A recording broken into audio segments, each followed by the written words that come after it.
इस पवित्र पुराण ने हमारा बहुत सा काम हल्का कर दिया इस दास का।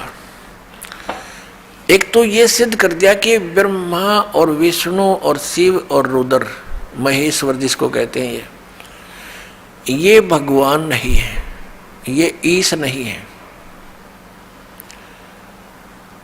इसलिए दास कहता है कि तीन मुख्य रूप में दास के प्रवचनों में ये ब्रह्म समझो, एक सरब्रह्म, एक अक्षर ब्रह्म और तीसरा परम अक्षर ब्रह्म। तो इन तीन प्रभुओं का ज्ञान जब हमें होगा तो हम पूरे दातम ज्ञान को आसानी से समझ सकेंगे। ये ज्ञान हमें होगा कहाँ से? हमारे सदग्रंथों से। हमारे सदग्रंथ कौन से हैं? जैसा आपको अभी बताया,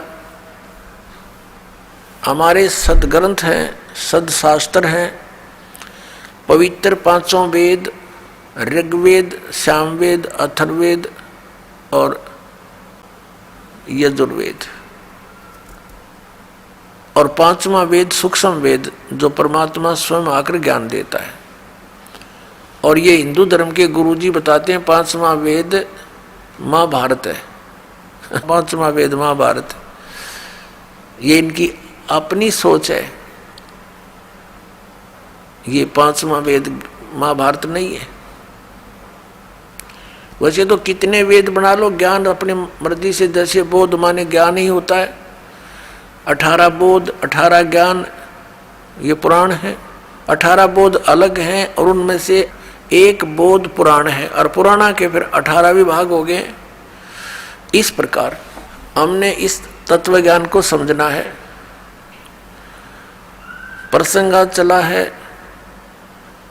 कि परमात्मा की प्राप्ति के लिए हम इतना कठिन प्रयत्न करते हैं। प्रत्येक मानव ये मानता है कि कोई शक्ति है जो हमें सुखी कर सकती है, कोई ऐसी पावर है। तो उसकी उस समर्थ शक्ति को किसी ने तो अपने हिसाब से किसी देव को मान लिया कि ये समर्थ शक्ति है, दूसरे ने मान लिया ये ऐसी समर्थ शक्ति है, ये है पूर्ण परमात्मा, किसी ने किसी को। तो ये निर्णय कहाँ से होगा कि पूर्ण परमात्मा कौन है? जैसे आपके समक्ष श्री ब्रह्मा जी रजगुण, श्री विष्णु सतगुण, श्री शिव जी तमगुण, ये तो रिजेक्ट होगी, ये गॉड नहीं है, ईश नहीं है, क्योंकि इन्हीं के इतिहास में लिखा है, इनके पिता ने बोला है, सदाशिव ने कह दिया। ठीक है, अब ये सदाशिव कौन है? ये कहता मेरा एक ओम अक्षर है। ओम अक्षर किसका है? ब्रह्म का। तो ये ब्रह्म ही सदाशिव रूप में प्रकट हो गया। जैसे गीता ज्ञान देते समय इसने अपना वास्तविक रूप दिखाया श्री कृष्ण से बाहर निकल के, और इतना लंबा चौड़ा ऊपर तेज बहुत गड़ा इसके शरीर में, और इसके भयंकर रूप को देखकर अर्जुन जैसा योद्धा भी कांप रहा है और कह रहा है कि भगवान आप तो देवताओं को भी खा रहे हो, सिद्धों की सिद्ध भी आपके, ऋषि भी आपके सामने मंगल कामना कर रहे हैं, आप किसी को नहीं बख्श रहे हैं। तो 11वें अध्याय के 32वें श्लोक में कहता है कि मैं काल हूँ भाई और अब प्रवृत्त हुआ हूँ। श्री कृष्ण काल नहीं थे। श्री कृष्ण जी ने पहले कभी अपने आप को काल नहीं कहा, बाद में कभी उसने काल नहीं कहा, और उनके पास आकर के सब ग्वाल बाल गोपिकाएं तथा पशु पक्षी भी प्यार पाते थे। तो श्री कृष्ण काल नहीं थे, ये काल था श्री कृष्ण यानी विष्णु जी के पिताजी, जो इनको भी यहाँ अज्ञान से परिपूर्ण करके रोके हुए हैं। अपनात्मा उस कौन से परमात्मा की हम भक्ति करें, इसका निर्णय हमारे सदग्रंथों में। सदग्रंथ आपको बता दिया, ये पांचों वेद और इन 4 वेदों का निष्कर्ष संक्षेप श्रीमद् भगवत गीता में इस ब्रह्म ने ही बोला है, जो अभी विष्णु और ब्रह्मा जी को कह रहा था कि तुम ईश नहीं हो, तुमने अपने आप को ईश मानकर, कर्ता मानकर बहुत भारी गलती की है, बड़ा अचरज किया है।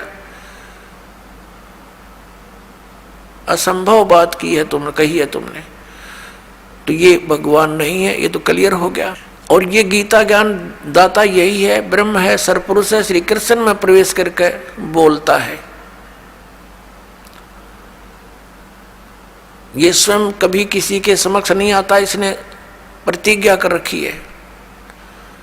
श्रीमद् भगवत गीता अध्याय नंबर 7 के श्लोक 24 और 25 में यही गीता ज्ञानता था, ये ब्रह्म, ये काल, सदाशिव जिसको कहते हैं, ये कहता है कि मैं कभी किसी के समक्ष अपने वास्तविक रूप में नहीं आता।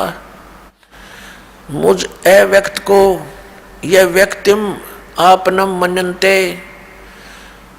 ये बेबुद्धि के लोग, मंदबुद्धि के व्यक्ति मुझे श्री कृष्ण मान रहे होंगे व्यक्ति रूप में प्रकट। आई एम नॉट कृष्ण, मैं अपनी योग माया से छुपा रहता हूँ, मैं कभी किसी के समक्ष नहीं आता। ये मेरा अनुत्तम एक नियम है, घटिया नियम है और अविनाशी अटल नियम है कि मैं कभी अपने वास्तविक रूप में, जो ये मेरा रूप है, असली मैं काल हूँ, मैं किसी के समक्ष नहीं आता। तो ये कहता है कि मुझे ये कृष्ण मान रहे हैं, मैं कृष्ण नहीं, मैं गुप्त अपने कार्य जो करता हूँ, मेरे कर्म और जन्म अलौकिक हैं। श्रीमद् भगवत गीता अध्याय नंबर 4 के श्लोक नंबर 5 और 9 में इसने स्पष्ट किया है। इसके जन्म और कर्म अलौकिक कैसे हैं, ये अभी आने वाले समय में आपको बताएंगे। यहाँ प्रसंग चल रहा है कि 3 पुरुष हैं। अब साथ में एक कंसेप्ट और क्लियर करना पड़ेगा कि कौन से सदग्रंथ हैं जिनको हम प्रमाणिक माने। जैसे उपनिषद हैं, कोई कठोर उपनिषद है, कोई मांडुक्य उपनिषद है। ये मांडुक्य नाम का एक ऋषि था, उसने जैसा वेदों को समझा और जो अपना भक्ति विधि अपनाई और उससे जो उसको अनुभव हुआ, उसने अपना अनुभव लिख दिया। वो उस मांडुक्य ऋषि का अपना अनुभव है। उस उपनिषद में जितना भी ज्ञान वेद और गीता से मिलता है तो वो वेद और गीता का है, बाकी का उस मांडुक्य के अपने घर का है, वो हमें मान्य नहीं है, जो वेद विरुद्ध है। ऐसे ही अन्य उपनिषद समझे आप। तो ये ऋषिकृत हैं और ये वेद और गीता ये परमात्मा कृत है, प्रभु कृत है। गीता जी के अंदर थोड़ी सी भिन्नता है। जैसे जो ज्ञान वेदों वाला है वो सही है, कुछ ज्ञान में इसने अपनी अटकल लगाई है। ब्रह्म ने जो वेदों में ज्ञान दिया वो तो पूर्ण परमात्मा ने दिया है, इसके अंदर फीड कर दिया, इसका उसमें कोई रोल नहीं रहा। लेकिन आगे इसने ज्ञान दिया है तो ये बीच में इसका ये कहा जाता है कि ब्रह्म दत्त, ये ब्रह्म ने दिया ज्ञान। जैसे ये जीव है, ये है तो भगवान का, और जिस माँ से जन्म ले लिया तो वो फिर उसका अधिकार मानती है कि ये मेरा है, ऐसा समझ लीजिए। और फिर उसी का ही कहा जाता है, बोला जाता है व्यवहार में। तो ऐसे ही चारों वेद पूर्ण परमात्मा ने दिए थे, इसके अंदर फीड कर दिए थे अंतःकरण में ब्रह्म के, सरपुरुष के। इस सरपुरुष ने, ब्रह्म ने अपने श्वासों के द्वारा इसको बाहर निकाला, अपने आप निकल के समय आने पर समुद्र के अंदर। फिर इसने बाद में चारों को छुपा दिया था, जो बाद में सागर मंथन करने पर ब्रह्मा जी को प्राप्त हुए। एक इसने नष्ट कर दिया, 5वां वेद, जो जिसके देने के लिए परमात्मा को स्वयं आना पड़ता है। प्रत्येक युग में आते हैं और वो सच्चिदानंद घन ब्रह्म की वाणी वो स्वयं बोलकर हमें ज्ञान देकर जाते हैं, हमारा कल्याण करवाते हैं। तो उस वेद ज्ञान को इसने भी पढ़ा, उसके आधार से फिर इसने गीता में वेदों वाला ज्ञान दिया। फिर साथ में युद्ध कराने के लिए इसने कुछ अपनी अटकल लाई, तो वो अटकल इसके अपने घर की है, वो वेद ज्ञान नहीं है। जैसे इसने श्रीमद् भगवत गीता अध्याय नंबर 3 के श्लोक नंबर 8 में कहा कि अर्जुन, यदि तू एक स्थान पर बैठा रहेगा, कर्म सन्यासी हो गया, तो फिर तेरा निर्वाह कैसे होगा? एक स्थान पर बैठकर हठ योग करके साधना करता रहेगा। तो मूर्ख लोग होते हैं जो ऊपर से तो हठ योग करके समाधिस्थ नजर आते हैं, लेकिन वो अंदर में चिंतन कुछ और ही करते रहते। ऐसा करना व्यर्थ है। फिर छठे अध्याय के 10, 11, 12, 13, 14, 15 तक इसने क्या बताया है? फिर अपनी विधि बताई है। और वो वेद ज्ञान है जो तीसरे अध्याय के 7-8 मंत्र में दिया है। वो तो वेद ज्ञान कि यदि तू एक स्थान पर बैठकर हठ योग करता रहेगा तो तेरा फिर निर्वाह कैसे होगा? इस कर्म सन्यासी नहीं होना, कर्म योगी बन। फिर 8वें अध्याय के 7वें श्लोक में कहा कि युद्ध भी कर, मेरा स्मरण भी कर। ये वेद ज्ञान है। फिर इसने छठे अध्याय के 10 से लेकर 15 तक जो ज्ञान दिया है उसमें इसके अपने घर का है मूर्ख बनाने के लिए। क्या बताता है? एक स्थान पर, अलग स्थान पर बैठ जा, नीचे कुसा हो, डाब हो, ऊपर मृगशाला हो, उसके ऊपर एक सुंदर कपड़ा हो स्वच्छ, फिर वो ना ऊंचा हो ना नीचा हो, ऐसा आसन हो, उस पर बैठकर अपने नाक के अग्रभाग पर ध्यान लगा और मन और इंद्रियों को रोक। ये इसके घर का ज्ञान है। वहां तो कह रहा है वो वेद ज्ञान है कि तू एक स्थान पर बैठा रहेगा, तू हठ योग करता रहेगा, तेरा निर्वाह कैसे चलेगा? और यहां ये अटकलबाजी अपनी बता रहा है। अब जैसे वो वेद ज्ञान कैसे है और ये वेद ज्ञान क्यों नहीं है, ये भी जानना अनिवार्य है। यजुर्वेद अध्याय नंबर 40 के मंत्र नंबर 15 में स्पष्ट किया है कि वायु अनिलम अमृतम अथिदम बसमांतम शरीरम ओम कर्तु समर किलबे समर और कर्तुम समर। ओम नाम का सिमरण काम करते करते कर, विशेष कसक के साथ कर और मनुष्य जीवन का परम कर्तव्य जानकर ओम का सिमरण कर। ऐसे ही सूक्ष्म वेद में कहा है परमेश्वर ने, नाम उठत नाम बैठत नाम सोवत जागवे, नाम खाते नाम पीते नाम से ती लागवे। नाम उठत नाम बैठत नाम सोत जागवे, नाम खाते नाम पीते नाम से ती लागवे। काम करते करते, चलते फिरते, उठ के बैठ के, जब भी जैसे भी सुविधा हो, उठते चलते नाम का सेवन कर और नाम से मोक्ष होगा। केवल नाम ही है मोक्ष का। बाकी जो अन्य साधनाएं हैं, जो हठ योग आदि हैं, वो मोक्ष मार्ग नहीं है। उससे अन्य उपलब्धियां होती हैं जो मोक्ष मार्ग में सहयोगी नहीं, बाधक होती है। उसे सिद्धियां आ जाती हैं, प्रभुता बन जाती है, फिर वो भगवान स्वयं प्रभु बन जाता है, प्रभु को भूल जाता है, उसका दुर्भाग्य होता है। तो इसलिए हमने वही क्रियाएं करनी चाहिए जिससे हमारा मोक्ष हो, हमें मोक्ष प्राप्ति हो।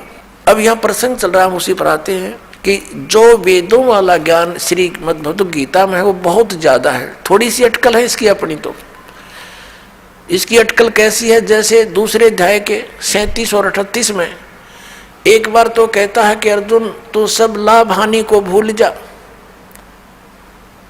और युद्ध कर ले, और फिर तुरंत लाभ और हानि याद दिला रहा है कि यदि तू युद्ध में मारा गया तो स्वर्ग की प्राप्ति होगी, और यदि युद्ध में जीत गया तो तू पृथ्वी का राज भोगेगा, तेरे दोनों हाथों में लड्डू। तो ये इसकी अपनी बकवाद थी जो उसको केवल युद्ध कराना ही उद्देश्य रखा हुआ था। अब यदि श्री कृष्ण जी गीता जी का ज्ञान दे रहे होते तो वो इतना जुल्म नहीं करवाते, क्योंकि वो तो बहुत युद्ध अप्रिय है, वो युद्ध करते ही नहीं, उनको युद्ध अप्रिय है। क्योंकि 3 बार गए थे वो शांति दूत बनकर, उनको इसी दृष्टिकोण से कहा करते थे, देखो भाई युद्ध बहुत बुरी चीज होती है, टाइम पास करना, अपना टाइम पास कर लो, आधा आधा बांट लो। नहीं माने, फिर आखिर में क्या हुआ कि भगवान ने ये कह दिया भी ठीक है तुम नहीं मान रहे हो। श्री कृष्ण जी ने कहा कि एक तरफ मेरी सेना होगी, एक तरफ मैं हूंगा, और मैं हथियार भी नहीं उठाऊंगा। क्या वो महापुरुष और फिर ये कह सकता है, जब अर्जुन मना करे कि मैं नहीं युद्ध करना चाहता भगवान, और मैं तो ये चाहता हूं कि मुझे निहत्थे कोई एक तीर मार के मार दे मुझे और दुर्योधन, और मेरी मृत्यु से ये अनर्थ टल जाए, मैं यहाँ तक इच्छुक हूँ। और हम तो भीख मांग कर गुजारा कर लेंगे, ऐसा जुल्म हम नहीं करेंगे। और उस समय ये कह रहा कि ना युद्ध कर, तू मर गया तो इस स्वर्ग में जाएगा, और युद्ध जीत गया तो राज भोगेगा। अब उसमें गंध भरने लग रहा है ये सारा। जब ये नहीं माना तो उसको ज्ञान देने लगा, ज्ञान के भी प्रश्न उत्तर करता रहा। अर्जुन सोचा था इससे पीछा छूटा, किसी तरह यो मन बख्श दे। अंत में जब नहीं मानता दिखा अर्जुन, तो उसने विराट रूप दिखा दिया, भयंकर। अब कलेजा फट गया उसका, अर्जुन का। और लास्ट में फिर सारा कुछ ज्ञान देकर अपना, और कुछ वेदों का ज्ञान तो है इसमें अधिक। फिर लास्ट में 18 अध्याय के 67-68 में पूछा है कि क्या तुझे ज्ञान हो गया, अब बोल क्या करेगा।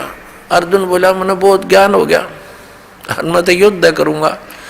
अब उसने सारा दृष्टिकोण पढ़ लिया उसका कि ये युद्ध कराना चाहता है, और यदि मैंने मना कर दिया और इसने एक बार वो दृश्य फिर दिखा दिया, मेरा हार्ट अटैक हो जाएगा, तो ये तो काम मेरा तो बनेगा। इसलिए अर्जुन ने कह दिया ठीक है भगवान, जो आपकी आज्ञा होगी वही करूंगा, और नाश करा दिया। अब हम आते हैं उसी निष्कर्ष पर, अपने आज के विषय पर। आज का विषय है कि हम परमात्मा की खोज में लगे हैं, और जाके ऊपर एती बीती, और कैसा है वो देश, अनल हक कहता चला मंसूर फांसी परवेश। और जाके ऊपर ऐसी बीती, कैसा होगा वो देश। हमें बताना चाहते हैं कि जिस देश को, जिस स्थान को पाने के लिए एक महापुरुष के ऊपर इतना बीता, ऐसा संघर्ष किया उसने, तो कैसा होगा वो देश। किसके विषय में? श्रीमद् भगवद गीता अध्याय नंबर 15 के श्लोक नंबर 4 में कहा कि अर्जुन, जब तत्वदर्शी संत तुझे मिल जा, उस तत्व ज्ञान रूपी शस्त्र से इस अज्ञान रूपी अंधकार का नाश करके उसके पश्चात परमेश्वर के उस परम पद की खोज करनी चाहिए, जहां जाने के बाद साधक फिर लौटकर कभी संसार में नहीं आते। और जिस परमेश्वर ने सर्व ब्रह्मांडों की रचना की है, संसार रूपी वृक्ष की प्रवृत्ति जिससे विस्तार को प्राप्त हुई है, भावार्थ है कि जिसने सारे ब्रह्मांडों की, सब प्राणियों की, सबकी उत्पत्ति की है, और मैं उसी की शरण हूँ, केवल उसी की भक्ति करनी चाहिए। गीता ज्ञानदाता स्पष्ट कर रहा, अपनी भक्ति तो उसने बता दी अलग से 8वें अध्याय के 13वें श्लोक में कि मेरा ते ओम अक्षर है, नथिंग एल्स। इसकी भक्ति करने से ब्रह्मलोक प्राप्ति होगी, वो परम गति है। वहां जाने के बाद भी फिर वापस आना होगा, ब्रह्मलोक में गए हुए प्राणी भी वापस आते हैं। और गीता ज्ञानदाता दूसरे अध्याय के 12वें श्लोक में, और चौथे अध्याय के 5वें श्लोक में, और 9वें श्लोक में, 10वें अध्याय के दूसरे श्लोक में गीता जी में कहता है कि अर्जुन, तेरे और मेरे बहुत जन्म हो चुके हैं, तू नहीं जानता, मैं जानता हूं। मेरे कर्म और जन्म अलौकिक है। इससे सिद्ध होगा कि इस गीता ज्ञानदाता कहता 8वें अध्याय के 13वें श्लोक में, ओम इति एकाक्षरम ब्रह्म व्यवहारण माम अनुसमरण ये प्रयाति तजम देहम स याति परमाम गतिम। मुझ ब्रह्म का केवल एक ओम अक्षर है, नथिंग एल्स। जैसा आप जी ने शिव महापुराण में अपनी आंखों देखा था कि मेरे मुख से ये ओंकार एक प्रणव मंत्र उच्चारण हुआ था, और ये एक अक्षर हो गया इन ए उ में बिंदु नाद से मिलकर इन 5 अवयों से एकीभूत होकर के ये एक अक्षर हो गया, ओम अक्षर हो गया। तो गीता अध्याय नंबर 8 के श्लोक नंबर 13 में, गीता अध्याय नंबर 8 के श्लोक नंबर 13 में ये वही कह रहा कि ओम इति एकाक्षरम ब्रह्म व्यवहारण माम अनुसमरण ये प्रयाति तदम देहम सयाति प्रमाम गतिम। मुझ ब्रह्म का यह एक ओम अक्षर है, नथिंग एल्स। अंतिम समय तक इसकी साधना भक्ति करता हुआ, श्रवण करता हुआ जो शरीर त्याग कर जाता है, वह परम गति को प्राप्त होता है। कौन सी परम गति? ओम से मिलने वाली स्थिति गति, वो क्या है? वो ब्रह्मलोक प्राप्ति है। 8वें अध्याय के 16वें श्लोक में कहा कि ब्रह्मलोक पर्यंत भी सभी पुनरावृत्ति के अंदर वहां गए प्राणी भी पुनर्जन्म हो आते हैं, क्योंकि ये खुद कहता है मेरा भी जन्म होता है, तेरा भी होता है। तो इससे जन्म मृत्यु और ये दीर्घ रोग परम शांति, ये दीर्घ रोग नहीं नष्ट हो सकता और परम शांति नहीं हो सकती।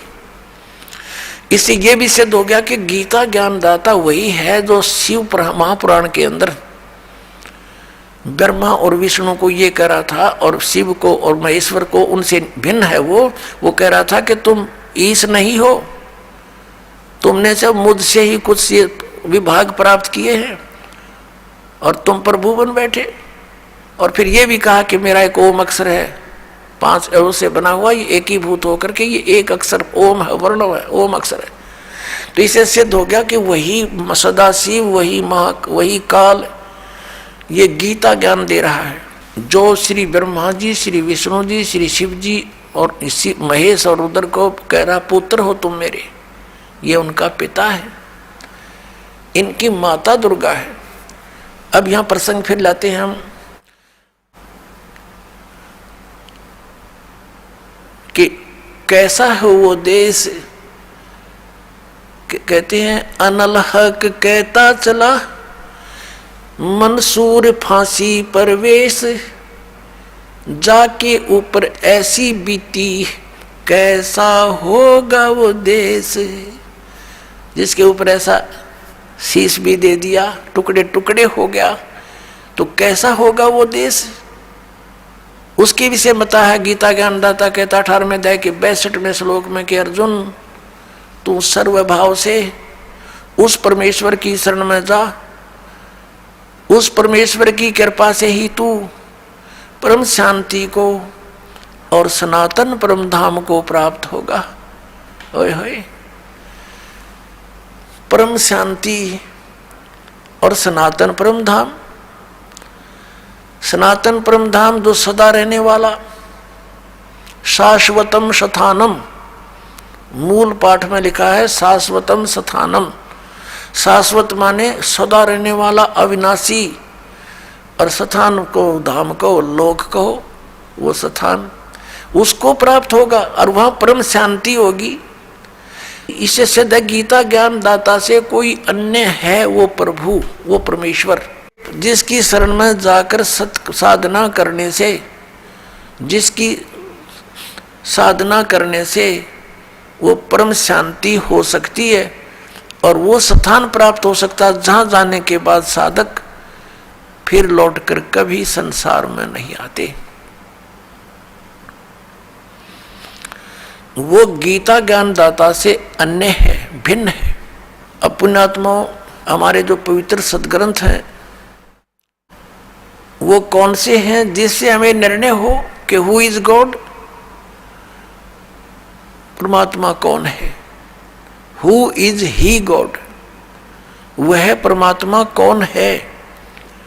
उस परमेश्वर की शरण में जाने के लिए गीता ज्ञान दाता कह रहा है उस परमेश्वर की शरण में जाओ, वह परमेश्वर कौन है और कहाँ प्रमाण है और उसकी साधना का मंत्र कौन सा है और किसको सत्य माने।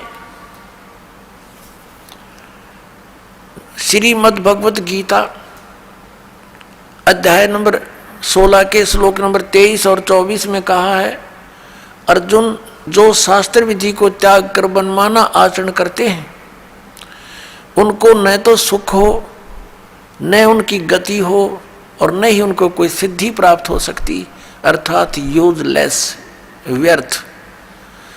फिर 24वें श्लोक में कहा कि अर्जुन इससे तेरे लिए कर्तव्य और अकर्तव्य की व्यवस्था में शास्त्र ही प्रमाण है।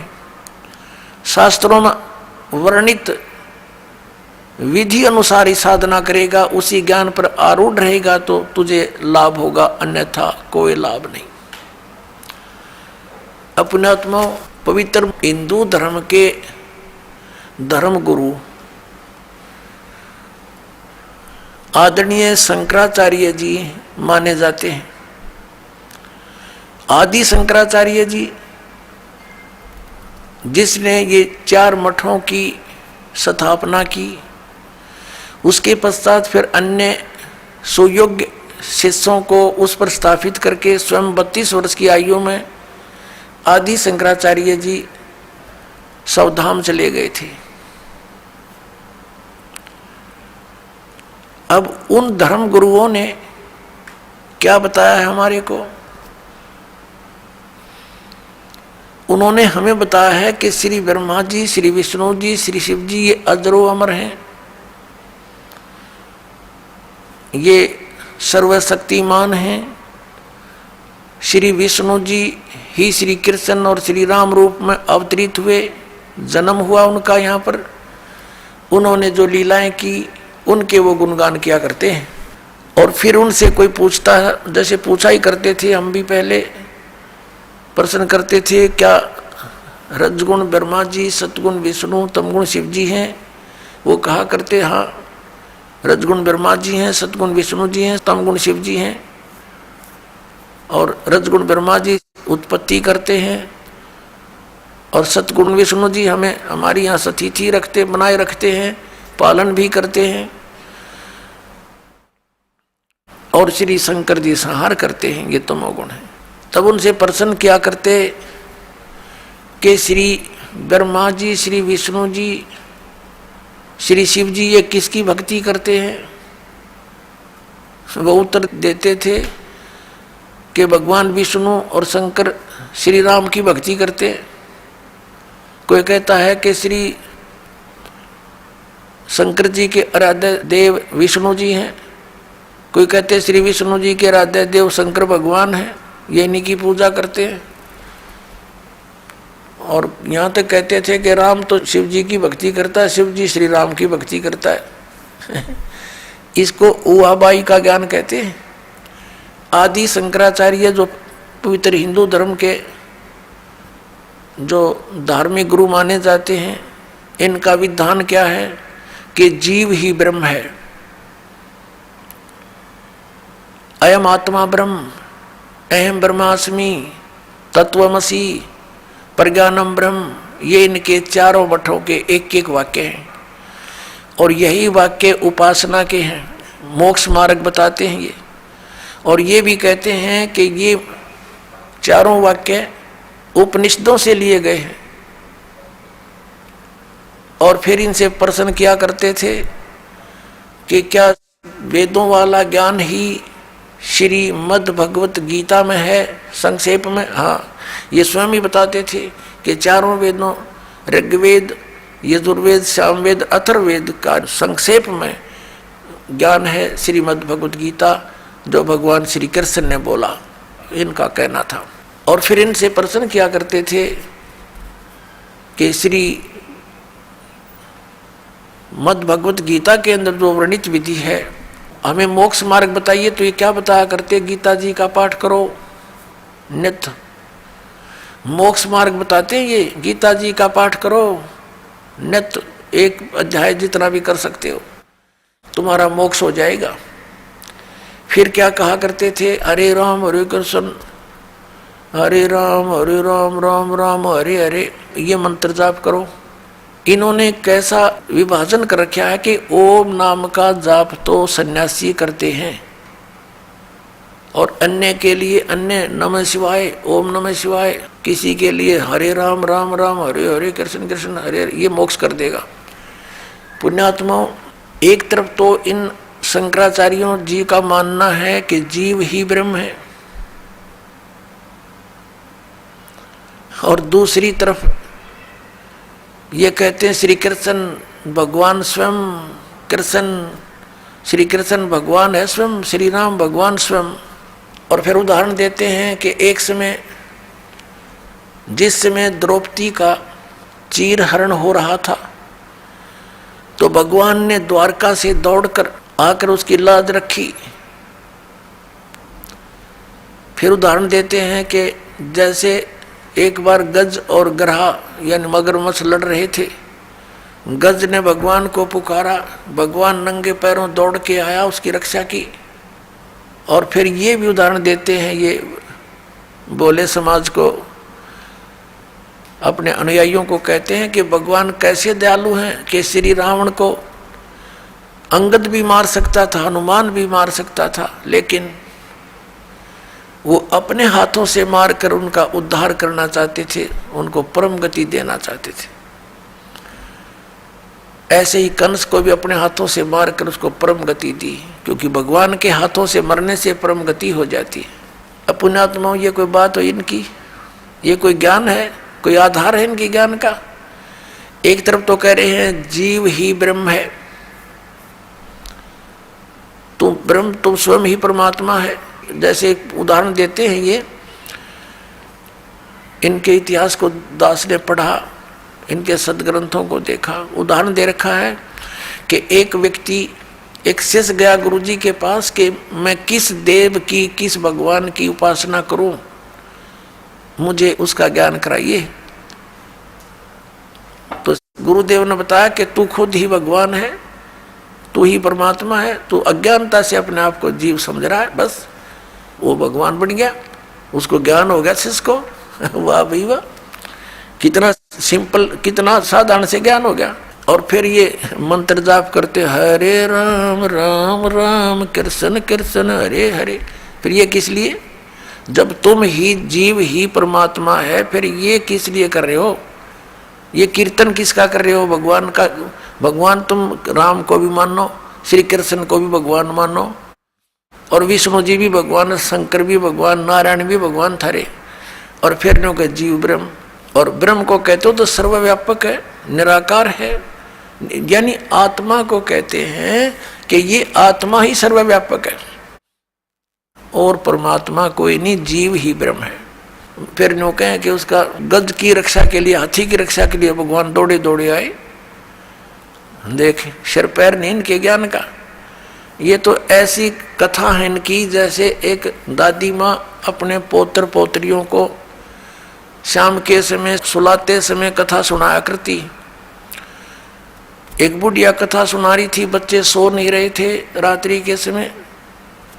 कह रही थी, बेटा एक मकान पर एक भूतनी बैठी थी, प्रेतनी, लंबे लंबे दांत थे, मोटी मोटी आंखें थी और पीछे से पैर मुड़े हुए थे, उसके घुटनों से पीछे ऐसे बैठी थी, उसके पैर काम नहीं करते, मुड़े हुए थे। और जो बच्चे रात्रि के समय देर तक जागते हैं ना, उनको उठाकर दौड़ जाती है। अब बच्चे कहने लगे, दादी माँ जिसके पैर मुड़े हुए हों वो दौड़ेगी कैसे? तो बुढ़िया कहती है, सो जा हाउ आ जाएगा। अब बच्चे पूछते हैं, वो हाउ कैसा होता है? कि तुम ही तो हाउ हो, सर दर्द कर रखा, पड़ जाओ। इनका तो यू ज्ञान है इन शंकराचार्यों का, और कितने देश को भ्रमित करे बैठे। आज का जो विषय हम उसी पर आते हैं कि श्री ब्रह्मा रजगुण, श्री विष्णु सतगुण, श्री शंकर तमगुण, महेश्वर तमगुण, ये भगवान नहीं है। ये तो आपको सिद्ध ही कर दिया दास ने, इन्हीं के इतिहास में दिखा दिया, श्री शिव पुराण में और विद्वेश्वर संहिता के अध्याय नंबर 7, 9 और 10 के अंदर। अब बाकी बचे 3 पुरुष, जो दास कहता है कि 3 पुरुष मुख्य तौर पर अध्यात्म ज्ञान के अंदर आते हैं। एक सरपुरुष, एक अक्षर पुरुष और तीसरा परम अक्षर पुरुष। इन्हीं को अन्य शब्दों में सरब्रह्म, अक्षर ब्रह्म और परम अक्षर ब्रह्म, और अन्य शब्दों में ईश्वर, परमेश्वर कहा जाता है। ये कहाँ प्रमाण है? अब दास ने ये तो प्रमाणित आपके समझ कर ही दिया कि हमने सदग्रंथों के अतिरिक्त अन्य किसी भी दंत कथा को स्वीकार नहीं करना है जो वेदों, गीता और सूक्ष्म वेद में प्रमाणित ना हो। और इसी का समर्थन पवित्र श्रीमद् भगवद गीता अध्याय नंबर 16 के श्लोक 23 और 24 से हमें प्राप्त हुआ। तो इससे कंसेप्ट क्लियर हुआ कि इसके अतिरिक्त जो वेदों में वर्णित और गीता में वर्णित विधि है तो वो हमें मान्य है और वही हमारी मोक्षदायक है, कल्याणकारक है, उससे अतिरिक्त नहीं। अब ये जैसे शंकराचार्य जी और अन्य जितने भी हिंदू धर्म के गुरुजन हैं, ये श्रीमद् भगवत गीता को शिरोधार्य बताते हैं, अनमोल ग्रंथ बताते हैं और भगवान श्री कृष्ण जी द्वारा दिया गया एक अनमोल रतन बताते हैं। वास्तव में तो ये ज्ञान किसने बोला, इनकी बुद्धि वहां तक पहुंच नहीं सकती, क्योंकि तो बाल बुद्धि वाले हैं, इनका तो कोई ज्ञान का सिर पैर नहीं है। फिर भी ये दास उसको समझाने के लिए पूरा प्रयत्न करेगा, और सत्य है जो दास बताएगा वो फाइनल है, सदग्रंथों में प्रमाणित है। अब ये जाप करते हैं हरे कृष्ण हरे राम, और कई तरह देरा देशा मिला दे, या ओम नमः शिवाय, और बाकी का आपको बताई दिया कि अयम ब्रह्म, अयम आत्मा ब्रह्म, या आत्मा ही ब्रह्म है। बता फिर क्यों डले ढो रहे हो, जब आत्मा ही ब्रह्म है तो बैठो आराम से, तो कुत्ते की आत्मा ही ब्रह्म है, फिर तो शहर से पट्टे करती फिर हवा। अरे हम यहाँ बुरा हाल हुआ पड़ा है, अज्ञान के कारण हम ऐसे अपदंत कथा बना बैठे, ना वेद ज्ञान और न इनके पास कोई अन्य शास्त्र से परिचित, ये अपना दंत कथा बना रखी है। अपने आत्मा श्रीमद् भगवत गीता में जो विधि वर्णित है भगवान के स्मरण की, उसके अतिरिक्त जो नाम जाप किए जाते हैं वो शास्त्र विधि को त्याग कर मनमाना आचरण है, वो यूजलेस है। हरे राम हरे कृष्ण कृष्ण कृष्ण हरे हरे ओम नमः शिवाय आदि ये मंत्र व्यर्थ हैं। और बाकी ये ओंकार अरंकार ज्योति निरंजन सतनाम आदि ये 5 नाम है, ये व्यर्थ है। अकाल मूर्त शब्द स्वरूपी राम सतपुरुष ये व्यर्थ नाम है, ये मोक्षदायक नहीं है, ये उपमात्मक नाम है। उस सतपुरुष को तो हमने पाना है, उस अकाल मूर्त को तो पाना है जिसके गुण गाए जा रहे हैं, उसकी विधि प्रोसीजर अलग है उस परमेश्वर के पाने का। जैसे जमीन में जल है, पृथ्वी के अंदर जल है, तो जल पानी नीर जल पानी नीर कहते रहो, लेकिन वो मिलेगा कैसे वो जल पानी नीर, उसका प्रोसेस न्यारा है, उसका प्रोसीजर अलग से है। हैंड पंप लगाया जाता है और तब वो जल पानी नीर मिलता है। ऐसे अकाल मूर्त सर्व स्वरूपी राम सतपुरुष परम अक्षर ब्रह्म जिसको हम खोज रहे हैं, उसके पाने की वे ऑफ वर्शिप सदग्रंथों से ही लेनी है, किसी की दंत कथा लोक वेद से नहीं लेनी। श्रीमद् भगवत गीता में 8वें अध्याय के 13वें श्लोक में लिखा है कि ओम इति एकाक्षरम ब्रह्म व्यवहारण माम अनुसमरण यह परियाति तजन देहम स याति परमाम गतिम। गीता ज्ञानदाता कहता मेरा एक ओम मंत्र है, एक अक्षर ओनली, एक ओम अक्षर है, नथिंग एल्स, और इससे वो परम गति होगी जो ओम से हो सकती है। ओम से कौन सी होगी? ब्रह्म प्राप्ति, ब्रह्मलोक प्राप्ति। और ब्रह्मलोक में गए हुए प्राणी भी पुनरावृत्ति के अंदर है। ये खुद कहता अर्जुन तेरे और मेरे बहुत जन्म हो चुके, गीता ज्ञानदाता कहता है तू नहीं जानता मैं जानता हूं। तो ओम वाली गति भी श्रेष्ठ नहीं है। इसलिए 7वें अध्याय के 18वें श्लोक में गीता ज्ञानदाता ने कहा है कि ये सभी ज्ञानी आत्मा है तो उद्धार परमात्मा के लिए समर्पित हैं, लेकिन ये मेरे वाली अनुत्तम गति में ही आश्रित हैं। ये मेरे ओम नाम से मिलने वाली जो परम गति ब्रह्मलोक प्राप्ति है वहां तक जाने के ही साधना तक सीमित है। वहां गए हुए प्राणी भी फिर जन्म मृत्यु में आएंगे, इनको परम शांति नहीं हो सकती। परम शांति के लिए तो उसने कंसेप्ट क्लियर कर दिया है 18वें अध्याय के 62वें श्लोक में कि अर्जुन तू सर्वभाव से उस परमेश्वर की शरण में जा, उसकी कृपा से ही परम शांति को और सनातन परम धाम को प्राप्त होगा। मेरे साधना से तुझे वो गति नहीं हो सकती जिससे परम शांति और सनातन परम धाम यानी सतलोक प्राप्त हो जाए। उसके लिए इसने कंसेप्ट क्लियर कर दिया है कि मैं नहीं जानता, उसके लिए तत्वदर्शी संतों को खोजो, 4थे अध्याय के 34वें श्लोक में। और तत्वदर्शी संत की पहचान भी बता दी है 15वें अध्याय के 1 श्लोक में कि ऊपर को जड़ वाला, ऊर्ध्व मूलम अधः शाखम अश्वत्थम प्रायो अवम छंदासी यस्य पर्णानि यह तम वेद स वेदवित। ऊपर को जड़ और नीचे को तीनों गुण रूपी शाखा वाला। श्रीमद् भगवत गीता अध्याय नंबर 15 के श्लोक नंबर 1 का निष्कर्ष दास बता रहा है कि ऊपर को तो जड़ समझो, उस संसार रूपी वृक्ष की, और नीचे को शाखा है। 15वें अध्याय के दूसरे श्लोक में स्पष्ट कर दिया कि ये तीनों गुण रूपी शाखा, रजगुण ब्रह्मा, सतगुण विष्णु, तम गुण शिव जी। अब यहाँ केवल हिंट दिया गीता ज्ञानदाता ने, इसका कोई विस्तृत ज्ञान नहीं दिया। उसके लिए ऑप्शन छोड़ दिया कि तत्वदर्शी संत बताएंगे, और फिर पहचान बता दी। तत्वदर्शी संत कौन होगा? वो तत्वदर्शी संत की क्या पहचान है कि जो इस उल्टे लटके हुए संसार रूपी वृक्ष के सभी विभाग बता देगा। स वेदवित, वह वेद के तात्पर्य को जानने वाला है, वो तत्वदर्शी संत है। तो ये ज्ञान परमात्मा ने स्वयं आकर के 600 वर्ष पहले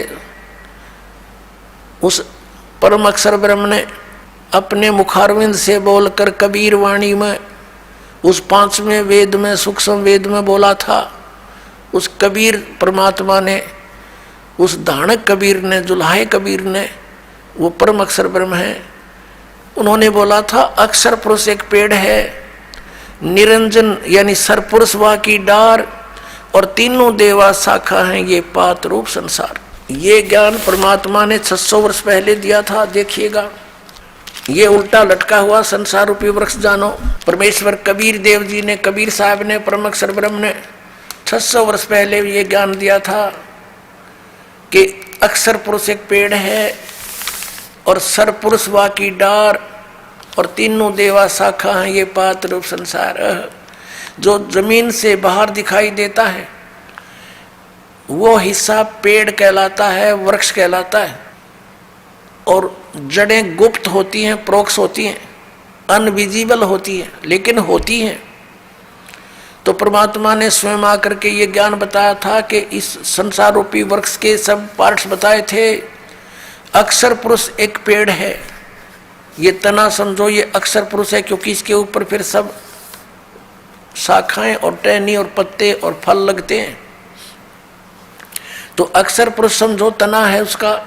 कबीर गॉड गिवन ज्ञान है ये सूक्ष्म वेद।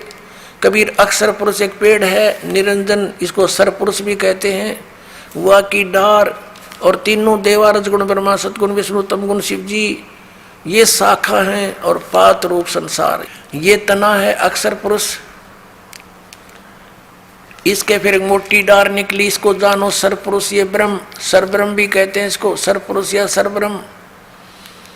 ज्योत निरंजन भी इसी का, इसको कहते हैं, काल भी इसी को कहते हैं। और इसकी 3 शाखाएं फिर निकली, रजगुण ब्रह्मा, सतगुण विष्णु और तमगुण महेश यानी शिव, और पात रूप संसारे। और ये जड़ कौन है? ये परम अक्षर ब्रह्म है, ये पूर्ण ब्रह्म परमेश्वर है। ये कौन है? अब ये इधर पता लगेगा ये कौन है। ये पूर्ण ब्रह्म कबीर साहब, ये कबीर देव हैं, वो काशी वाले कबीर, जिसको जुल्हा कबीर, धाणक कबीर एक कवि की संज्ञा दे के छोड़ दिया था। ज्ञानता से लाल को एक कौड़ी मान रखा था। इस दास ने इस लाल को परखा है और आपके सामने रखा है। अब यहाँ प्रसंग आया है कि जो उल्टे लटके हुए संसार रूपी वृक्ष के सर्व विभागों को भिन्न भिन्न बता देगा। स वेदवित, वो वेद के तात्पर्य को जानने वाला है, वो तत्वदर्शी संत है। अब तत्वदर्शी संत की भूमिका करने के लिए स्वयं परमेश्वर आते हैं, सचखंड से चलकर आते हैं, सतलोक से, तीसरे मुक्ति धाम से, उस ध्रुवलोक के तीसरे पृष्ठ पर परमात्मा स्वयं विराजमान है, एक देशीय है, साकार है, मनुष्य दृश्य है। और वहां से वो गति करके सह शरीर आते हैं और यहाँ अपनी अच्छी आत्माओं को मिलते हैं, उनको तत्व ज्ञान समझाते हैं, क्योंकि वो इन अज्ञानी ऋषि महर्षि नाचार्यों से अज्ञान ग्रहण किए हुए होते हैं। उनको फिर ये तत्व ज्ञान दिखाते हैं, अपनी सतिथि से परिचित कराते हैं, सचखंड सतलोक ले जाकर वापस छोड़ते हैं, अपना गवाह बनाते हैं। फिर वो संत उस परमेश्वर के द्वारा प्राप्त ज्ञान और आंखों देखे उस पूरे ब्रह्मांडों को, सतलोक को, फिर अपनी वाणी में ढोल के डंके पर आवाज लगाकर सुनाते हैं, कहते हैं कि कबीर इज गॉड, धानक रूप रहा करतार। अनंत कोट ब्रह्मांड का एक रति नहीं भारे, सतगुरु पुरुष कबीर हैं ये कुल के सिरजनहार। उन महापुरुषों ने जिनको परमात्मा का साक्षात्कार हुआ और सचखंड सतलोक वो स्थान देखा जहाँ भगवान रहता है, उन्होंने सब ने बताया कि परमात्मा साकार है, शरीर है, उसका नाम कबीर है, वो मनुष्य दृश्य है। और ये वही परमात्मा काशी के अंदर धानक रूप जुल्हा रूप में प्रकट हुए थे और तत्व ज्ञान देकर चले गए थे। अब गीता जी अध्याय नंबर 15 के श्लोक नंबर 1 में स्पष्ट हो गया कि तत्वदर्शी संत वो होगा जो इस संसार रूपी वृक्ष के सभी पार्ट्स को, सभी विभागों को भिन्न भिन्न बतावे। पुण्यात्मा परमात्मा खुद आए थे वो ज्ञान देने के लिए, और इन अज्ञानियों के कारण, इन ऋषि महर्षि आचार्य मंडलेश्वरों नकली गुरुओं के कारण इस अज्ञान को सुनकर हमने इस लाल को तो कौड़ी बनाकर डाल दिया कूड़े के टोकरे में, और कौड़ी हमने उठा के छाती का लगा रखे थे। ये जो पूजा के योग्य भगवान नहीं थे, जो भगवान ही नहीं थे, उनके हम पूज रहे थे। इसी 15वें अध्याय के 1 से लेकर 4 का निष्कर्ष है कि अक्षर पुरुष एक पेड़ है, निरंजन वा की डार, तीनों देवा रजगुण ब्रह्मा सतगुण विष्णु तम गुण शिव जी ये शाखा है, और पात रूप संसार हम नीचे हैं, हम पात रूप में। और परमात्मा मूल कौन है? वो परमाक्षर ब्रह्म है। उसको परमाक्षर पुरुष कहो, चाहे परमाक्षर ब्रह्म कहो, चाहे उसे परमेश्वर कहो, परमेश्वर। अब फिर क्या बताया है कि 15वें अध्याय के 4थे श्लोक में कहा कि उसके पश्चात उस तत्व ज्ञान रूपी शस्त्र अर्थात उस अज्ञान नाशक हथियार के द्वारा इस अज्ञान का नाश करके, यानी तत्व ज्ञान समझकर उसके पश्चात परमेश्वर के उस परम पद की खोज करनी चाहिए, जहां जाने के बाद साधक फिर लौटकर कभी संसार में नहीं आते, उनको पूर्ण मोक्ष प्राप्त होता है। और जिस परमेश्वर ने सब ब्रह्मांडों की रचना की है, अब गीता ज्ञानदाता तो इस संसार रूपी वृक्ष के यानी ब्रह्मांडों का रचनहार भी नहीं है, क्योंकि गीता जी अध्याय नंबर 15 के श्लोक नंबर 3 में कहा कि अर्जुन इस संसार रूपी वृक्ष का यानी सारे ब्रह्मांडों की जानकारी मैं नहीं जानता। यहाँ विचार काल में जैसा कि तेरे और मेरे गीता जी के डिस्कशन में मैं बताऊंगा, मुझे ज्ञान नहीं, उसकी सतिथि से मैं परिचित नहीं, इसकी अच्छी तरह मुझे सतिथि का ज्ञान नहीं है। तो इसे सिद्ध हो गया कि ये सृजनहार नहीं है गीता ज्ञानदाता, और जो सृजनहार है वो कबीर देव है, परम अक्षर ब्रह्म है। उसने अपने द्वारा रची हुई सृष्टि को स्वयं आकर के बताया है। क्या बताया है कि अक्षर पुरुष एक पेड़ है, निरंजन वा की डार, और तीनों देवा शाखा है ये पात रूप संसार। अब उस मूल को छोड़ के बाकी सब डिस्कस कर दिया भगवान ने, और उसके लिए इस दास को भेज दिया कि मूल कौन है। बता तो पहले भी गए थे कि हम ही अलखला हैं कुतुब गोश और पीर, और कह कबीर खालिक दनी हमारा नाम कबीर। हम सारी सृष्टि के रचनहार हैं और मैं खुद परमात्मा हूँ, लेकिन हमने इन अज्ञानियों के विधान अनुसार उस भगवान को नहीं पहचाना कि कबीर इज गॉड, और इनफैक्ट कबीर इज गॉड। अब सब प्रमाणित आपके सामने होंगे, वास्तव में कबीर भगवान है। तो पुणात्मा हमने भगवान चाहिए, और सदग्रंथों में प्रमाणित वही भगवान जो हमारे सदग्रंथ वेद और गीता जो बताती है, उसमें जो प्रमाण है वही गॉड। उसके लक्षण मिलते हैं वो भगवान, वो गॉड, और उससे लक्षण नहीं मिलते तो गॉड नहीं है। तो फिर हमने उसकी आवश्यकता क्या है? तो गीता जी अध्याय नंबर 15 के श्लोक नंबर 16 और 17 में 3 पुरुष बताए, एक सरपुरुष, दूसरा अक्षर पुरुष, और तीसरा परम अक्षर पुरुष। अब गीता जी अध्याय नंबर 8 के श्लोक नंबर 1 में अर्जुन ने पूछा कि भगवान, गीता ज्ञानदाता से पूछा कि आपने 7वें अध्याय के 29वें श्लोक में जिस तत्ब्रह्म के विषय में कहा है कि उस जो व्यक्ति जरा और मरण से छूटने के लिए ही प्रयत्नशील हैं, जरा माने वृद्धावस्था, बुढ़ापे का संकट, और मरण माने मृत्यु। इन दोनों से जो छूटने के लिए प्रयत्न कर रहे हैं, अन्य कोई डिमांड संसार के नहीं कर रहे हैं, तो वो उस तत्ब्रह्म से परिचित हैं और सारे दातव ज्ञान से और सभी कर्मों से वो परिचित हो चुके हैं। तो अर्जुन ने पूछा 8वें अध्याय के प्रथम मंत्र में कि किम तत्ब्रह्म, किम अध्यात्म, किम कर्म पुरुषोत्तम, क्योंकि वो तो पुरुषोत्तम मान रहा था उसने श्री कृष्ण को। कौन? अर्जुन। तो उसने पूछा कि फिर वो कौन है तत्ब्रह्म? 8वें अध्याय के 3 श्लोक में गीता ज्ञानदाता ने कहा कि वो परम अक्षर ब्रह्म है। अब उसे परम अक्षर ब्रह्म कहो, परम अक्षर पुरुष कहो, एक ही बात है। 8वें अध्याय के 5 और 7 में गीता ज्ञानदाता कहता है कि अर्जुन तू युद्ध भी कर, मेरा समन भी कर, मुझ में भावित रहकर मुझ में श्रद्धा रख के भक्ति करता हुआ शरीर छोड़कर जाएगा तो मुझे प्राप्त होगा। 8वें अध्याय के 6 श्लोक में कहा कि अर्जुन ये विधान है कि अंत समय में जो जिसके ऊपर आसक्त होता है, जिसमें जिसकी भावना रहती है, जिसके ऊपर वो भावित रहता है भाव में, उसी को प्राप्त होता है। यही सूक्ष्म वेद में कहा कि जहाँ आशा ता बासा होई, मन कर्म वचन सुमरियो सोई। अब आज तक के जितने भी पवित्र हिंदू धर्म के धर्मगुरु थे, इन्होंने गीता जी के अध्याय नंबर 5 और 7 का तो अनुवाद कर दिया। अनुवाद माने अपने प्रवचनों में इसका तो वर्णन करते रहे कि भगवान कहता मेरी शरण में आ जा, तो युद्ध भी कर मेरी शरण में आ जा। लेकिन 8वें अध्याय के 8, 9, 10 भी गीता जी में लिखे हुए, उनके विषय में टिप्पणी क्यों नहीं की इन्होंने आज तक? क्योंकि ये इनको ज्ञान नहीं था, ये तत्व ज्ञान से अपरिचित है, ये स्वयं भी भ्रमित है, पूरे समाज मानव समाज को इन्होंने भ्रमित कर रखा है।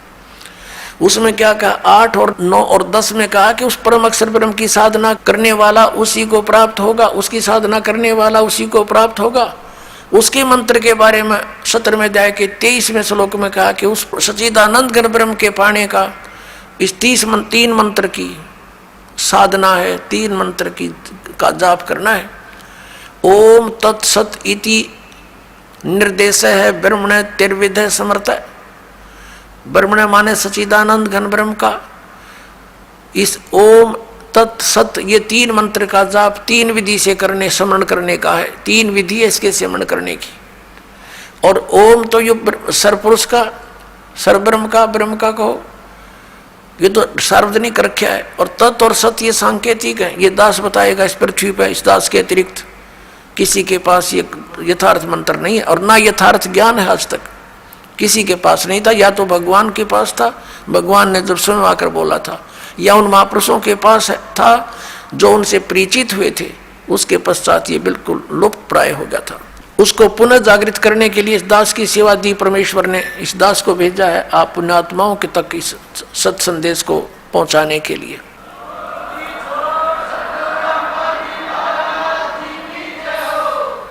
अब यहाँ 17वें अध्याय के 23वें श्लोक में 3 मंत्र का जाप है परम अक्षर ब्रह्म का। तो 8वें अध्याय के 8, 9, 10 श्लोक में कहा है कि उस तत्वदर्शी संत से वो कोड वर्डों में लिखे हुए यथार्थ मंत्र प्राप्त करके जो उस परमेश्वर परम देव पुरुष की यानी परमेश्वर की साधना करता है, परम अक्षर ब्रह्म की, तो अंत समय में भक्ति के बल से उस मंत्रों के जाप की साधना की शक्ति से उसको प्राप्त हो जाता है। उस परमात्मा को प्राप्त करके फिर दोबारा संसार में नहीं आते, उनका जन्म मृत्यु सदा के लिए समाप्त हो जाता है। गीता ज्ञानदाता अपनी साधना और अपनी स्थिति से तो स्वयं परिचित करा रहा, अपनी गति से भी, कि अर्जुन तेरे और मेरे बहुत से जन्म हो चुके, तू नहीं जानता मैं जानता हूँ। इसे सिद्ध है कि गीता ज्ञानदाता के की भक्ति साधना से परम गति नहीं हो सकती। इसलिए 7वें अध्याय के 18वें श्लोक में गीता ज्ञानदाता अपनी गति को यानी ओम नाम से होने वाली परम गति को अनुत्तम कह रहा है कि अश्रेष्ठ है, व्यर्थ है।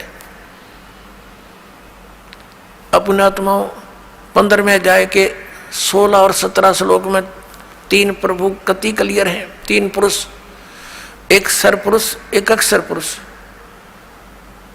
और सरपुरुष और अक्षर पुरुष के विषय में बताया कि ये भी दोनों नाशवान हैं और इनके अंतर्गत जितने प्राणी हैं वो भी नाशवान हैं। आत्मा किसी की मरती नहीं, वो तो विषय अलग है। कुत्ते की भी ना मरती, नहीं तो गधे की भी नहीं मरती, आत्मा अलग है। तो कहने का भाव यह है कि सरपुरुष भी नाशवान, अक्षर पुरुष भी नाशवान। वैसे अक्षर पुरुष का अर्थ होता है अविनाशी, लेकिन ये भी व्यर्थ, ये भी नाशवान है, लेकिन ये काफी चिरस्थायी है, इसका जीवन बहुत लंबा चौड़ा है। आने वाले समय में आपको यह कंसेप्ट भी क्लियर करेंगे कि कितना अविनाशी है। इसलिए 15वें अध्याय के 17वें श्लोक में उस परम अक्षर ब्रह्म के विषय में कहा है, परम अक्षर पुरुष के विषय में कहा है कि उत्तम पुरुष तु अन्य परमात्मा इति उदाहरत है। यह लोक तरम अविषय विवर्ती अवैश्वर है। उत्तम पुरुष यानी श्रेष्ठ परमात्मा प्रभु तो कोई अन्य है। ऊपर 15वें अध्याय के 16वें श्लोक में वर्णित सरपुरुष अक्षर पुरुष से कोई अन्य है और है, और वही परमात्मा कहलाता है। परमात्मा माने भगवान, श्रेष्ठ आत्मा। अपने आत्मा जहां हम रह रहे हैं यहाँ ये परमात्मा के लक्षण है। किसी की टांग टूट गई, किसी का कैंसर हो रही है, किसी का बेटा मर गया, किसी की बेटी मर गई, किसी का पूरा परिवार नाश हो गया एक्सीडेंट या किसी अन्य कारण से, तो क्या ये परमात्मा का स्थान है? परमात्मा का अर्थ है तो दुख ना दे, सुख ही सुख दे, उसको भगवान कहते हैं। तो यहाँ लिखा है कि वो तीसरे नंबर का जो परम अक्षर ब्रह्म है, परम अक्षर पुरुष है, वो है वास्तव में भगवान, वो परमात्मा कहा जाता है। और यह लोक तरमावी से विवर्ती, जो तीनों लोकों में प्रवेश करके सबका धारण पोषण करता है। जैसे संसार रूपी उल्टे लटके हुए वृक्ष की जड़ें ऊपर हैं, यानी वो परम अक्षर ब्रह्म है, ऊपर तीसरे मुक्ति धाम में रहता है, ध्रुवलोक के तीसरे पृष्ठ पर विराजमान है, वहां रहता है। और वहां से वो जड़ समझो सारे संसार की, उससे सब उत्पत्ति हुई है, वही सबका धारण पोषण करता है। जैसे वृक्ष को जड़ से मूल से ही आहार प्राप्त होता है, सब पूरे पेड़ का पालन जड़ से ही होता है, मूल से होता है। तो वो मूल तो परम अक्षर ब्रह्म है, उसको परम अक्षर ब्रह्म कहो, परम अक्षर पुरुष कहो। और तना यो अक्षर पुरुष है, और उसके बाद डार जो है वो सर पुरुष है, ये ब्रह्मा विष्णु महेश का पिता। और उसके फिर 3 पुत्र हैं, 3 शाखा है उसकी, उस डार की, रजगुण ब्रह्मा, सतगुण विष्णु, तमगुण शिव जी। और उससे आगे फिर ये यहाँ के जितने भी जीव हैं वो लटके हुए हैं। तो ये कंसेप्ट क्लियर हो गया कि इस भक्ति मार्ग के अंदर ये 3 पुरुष हैं, सरपुरुष, अक्षर पुरुष और परम अक्षर पुरुष। और परम अक्षर पुरुष की साधना के लिए यो गीता ज्ञानदाता स्पष्ट करा कि उसकी शरण में जा, उसकी साधना कर, उसी से पूर्ण मोक्ष होगा। फिर अन्य की साधना किस लिए हम करते हैं, अन्य की पूजा किस लिए करते हैं? अज्ञानता के कारण। तो इस तत्व ज्ञान से और इस दास से आपको पता लगेगा कि हु इज गॉड, वो कौन है परमात्मा, और क्या उसकी पूजा की विधि कौन सी है। तो फिर थोड़ा सा काम रह जाएगा भक्ति करनी, और वो भक्ति इतनी आसान है। नाम उठत नाम बैठत नाम सोवत जागवे, नाम खाते नाम पीते नाम सेती लागवे। जैसे हठियों किया करते थे, खड़े होकर तपस्याएं करते थे, ये कोरी बकवाद थी, ये मनमाना आचरण था। हम सोचा करते थे कि ऐसे ही भगवान मिलेगा, हमारा नंबर नहीं आ सकता, हम बाल बच्चे भी नहीं त्याग सकते, भगवान संन्यास लेने से ही मिलता है। ये अज्ञानता से हमारी सोच थी। अब तत्व ज्ञान की रोशनी से हमें ज्ञान हो गया कि वो तो डरे डोया करते। उसके विषय में कहा कि डंब करें डूंगर चढ़े। डंब माने पाखंड करते हैं, ऊंचे स्थान पर जाकर बैठ जाते हैं, नुआसन पदम लगा के, धूना लगा के, चमटा गाड़ गए कि दूर तो दिखा किसी ने महात्मा बैठा है। और हमने सोचा करते भाई यूं मिला कर भगवान, अज्ञानता के कारण। उसके विषय में सुख संवेद में कहा है कि डंब करें डूंगर चढ़े। डूंगर माने ऊंचे स्थान पर, पहाड़ी पर बैठ जाते हैं। डंब करें डूंगर चढ़े अंतर जीनी झूल, और जग जाने बंदगी करे ये वो है सूल बबूल है। जनता ने सोचे ये भक्ति कर रहा है तो बबूल के सूल बोल किकर के कांटे वो रहा अपने अगत में, क्योंकि साधना शास्त्र विरुद्ध है। तब से राज मदमानम जन्म तीसरे शुक्र स्वानम, तपेश्वरी सो राजेश्वरी, राजेश्वरी सो नरकेश्वरी। जितना अधिक तप करेगा उसको अधिक राज मिलेगा, अधिक राजा अधिक समय तक नरक में डाला जाता है। क्योंकि तप से राज मदमानम, इतना अभिमान हो जाता, राजा में आगा पीछा कुछ नहीं देखता, ना जाने कैसी सजाएं दे डालता है, ना जाने कितने जीवों को मरवा डालता अपने राज को सुरक्षित करने के लिए, फिर उस बच्चों को सारे भोगने पड़ते हैं। तो परमात्मा कहते हैं जग जाने बंदगी करें, ये वो है सूल बबूल। तो अपने आत्माओं, आपका सौभाग्य, आपको सत्संग सुनने को और तत्व ज्ञान सुनने को मिला। बोलो सतगुरुदेव।